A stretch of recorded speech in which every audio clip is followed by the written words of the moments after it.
Subscribe করুন দর্শন television চ্যানেলটিকে এবং অবশ্যই বেল আইকন প্রেস করুন মুর্শিদাবাদ জেলার তাজা খবর সবার আগে আপডেট পেতে। লাইক কমেন্ট শেয়ার করতে ভুলবেন না। সঙ্গে থাকুন, দেখতে থাকুন দর্শন টিভি। অধীরের ভ্যালিডিটি শেষ, মেয়াদ শেষ রিচার্জের। শনিবার জেলা তৃণমূলের সাংগঠনিক সভা শেষে অধীর চৌধুরীকে হুঁশিয়ারি দিলেন জেলা তৃণমূলের কার্যকরী সভাপতি ডোমকলের পুরপিতা সৌমিক হোসেন। আগামীতে প্রাক্তন সাংসদ তকমা পেতে চলেছেন তিনি, দাবি সৌমিকের। বহরমপুরে রবীন্দ্র সদনের সভামঞ্চে ভিড় ছিল জেলা তৃণমূলের এক ঝাঁক শীর্ষ নেতৃত্বের। ছিলেন খোদ জেলা সভাপতি সুব্রত সাহা থেকে শুরু করে জেলার অন্যতম কার্যকরী সভাপতি সৌমিক হোসেন। সৌমিক সহ অন্যান্য তৃণমূল নেতৃত্ব কড়া দাওয়াই দিলেন অধীরকে রুখতে। অধীর চৌধুরীর ভ্যালিডিটি শেষ হয়ে গেছে মেয়াদ। আগামীতে প্রাক্তন হতে চলেছেন বহরমপুরের সাংসদ, হুঁশিয়ারি সৌমিক হোসেনের।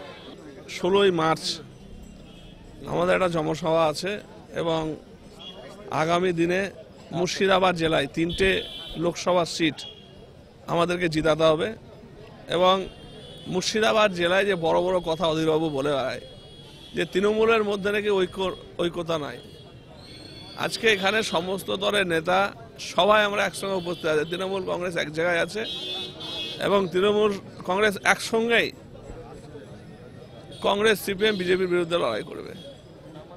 এবং এখানে অধীরবাবু যদি ভাবে যে উনি দ্বিতীয়বার, আগে তো 4বার এমপি হয়েছে, আবার যদি ভাবে যে আবার জিতে এমপি হবে, তাহলে উনি ভুল করছেন। উনি এবার হারবেন। এবার ওনার আমরা যখন মোবাইলে রিচার্জ করি ডেট বলা থাকে, সেরকম ওনার ভ্যালিডিটি শেষ হতে চলেছে। আর কিছুদিনের মধ্যে উনি প্রাক্তন হবেন এবং মুর্শিদাবাদ জেলা ছাড়বেন। এখানে তৃণমূল কংগ্রেস অধীর চৌধুরীকে এক চুল জায়গা ছাড়বে না এবং উনি কত বাহাদুর হয়েছেন সেটা আমরা লোকসভা ভোটে আমরা দেখব।